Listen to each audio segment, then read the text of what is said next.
গাজীপুরে একজন ইমামকে শিশু বলাৎকারের অভিযোগে পিটিয়ে মেরে ফেলা হয়েছে। অনেকেই বলেছে আকীদাগত পার্থক্যের কারণে মেরে ফেলা হয়েছে। তার মামলা পুলিশ নিচ্ছে না। এদেশে ইমামদের জীবনের মূল্য কি নেই? তাহলে এই ঘটনা আমারও চোখে পড়েছে এবং খুবই অবাক হয়েছি এবং কষ্ট পেয়েছি একই সঙ্গে।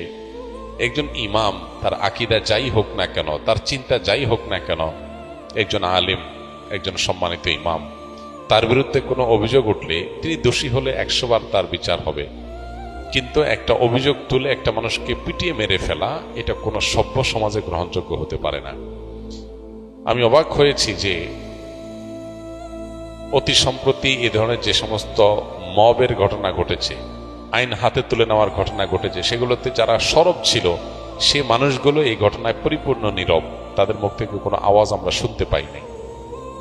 কি কারণে? কারণ এখানে নিহত লোকটা একজন ইমাম, সেজন্য নিহত লোকটা একজন আলেম, সেজন্য। এই যদি হয় আমাদের সমাজের অবস্থা, তাহলে এই সমাজের জন্য কোনো কল্যাণ অপেক্ষা করছে না।